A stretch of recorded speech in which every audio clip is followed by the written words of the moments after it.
Yo, what's up, guys? How you guys doing? Hope you guys are okay. Guys, listen.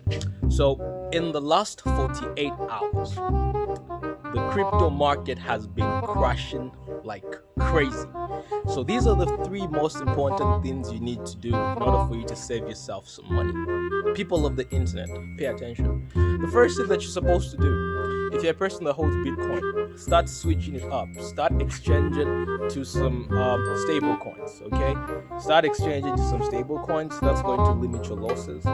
Another thing that you guys can do is short it. Start shorting, start selling while it's being dumped. Remember, someone's trash is another person's treasure. You can make a lot of money while it's actually dumping. The third thing that you could do and should have done immediately started, getting involved in cryptocurrency is have a hardware wallet. Have a hardware wallet, something separate. You have a software wallet, then you have a hardware wallet. In the hardware wallet, your money is safer. Your money is untouched. With that being said, guys, those are the three things that you need to do. I'm going to make a video explaining why the crash is going on, why it's currently happening, and how you can benefit from it. It's obviously not the end of crypto. It's just some, mere conflict that happened between FTX and Binance. Now it seems like Binance is acquiring, FTX. Now FTX is a really huge exchange. It's probably the second largest crypto exchange on the freaking planet. Those guys own billions of dollars worth of Bitcoin. So with that being said, I feel they've been selling, and that's what has led to the drop. Prices of these different kinds of cryptocurrencies have been dropping. Bitcoin, the mother of all cryptocurrencies, is now at $17,000 per coin, and there is knowledge to believe that it's going to drop up to even $13,000. When it drops to $13,000, then it's very possible it's going to drop to $10,000. But I highly doubt. I think it's impossible for you to drop below $10,000. That's what I think. If it had to hit an all-time low this year, I think it's still going to be $8,000 per coin, something like that. Maybe. I don't think it can go below that. Now, when it hits that level, you start buying. Obviously, crypto is still here to stay. I'm a stunk believer in it staying due to certain kinds of reasons. There are people holding Bitcoins. There are institutions holding billions of dollars worth of Bitcoin. Right now, as we speak, there are probably over $1 trillion worth of Bitcoin in circulation. But then you might find maybe 2, 3, 4, 5 billion with just 1, 2, 3 companies. You know what I mean? So those guys are the movers.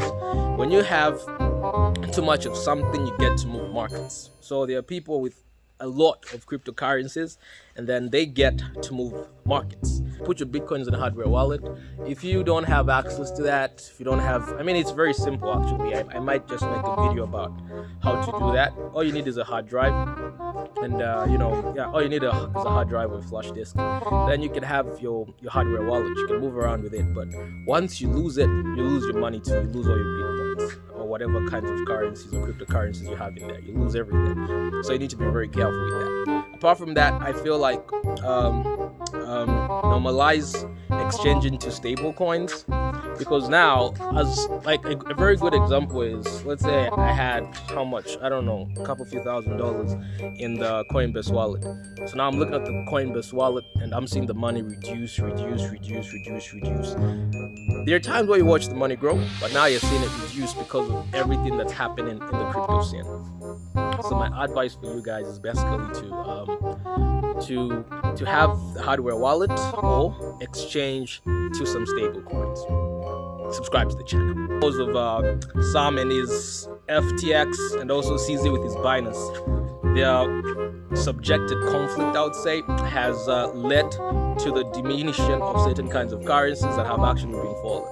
Now, this is what you need to do in such a crisis, right? If you're trading Bitcoin, it has been falling, FTT by FTX. It's been falling now.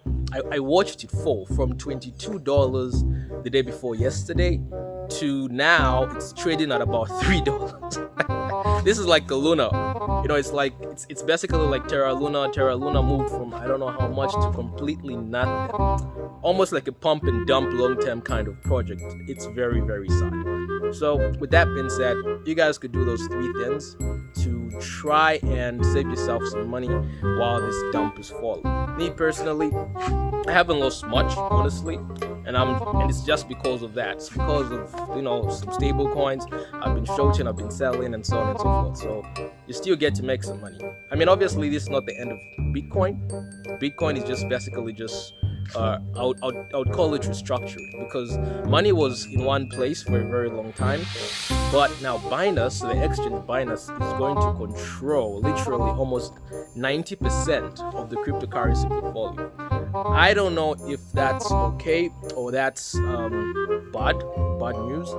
To a certain degree, I think it's good news, because I feel like once, for example, you follow CZ is a guy that owns Binance. You follow CZ on Twitter.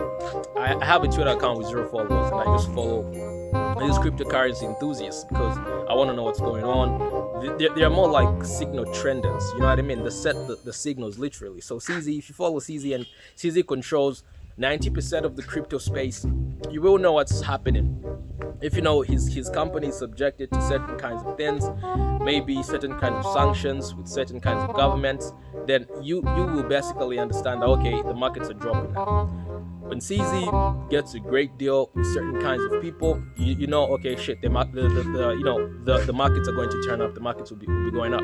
You start selling. So I feel like there's an advantage and disadvantage to that, because he gets to control everything, but then he's going to be the best signal provider without him actually knowing he's a signal provider.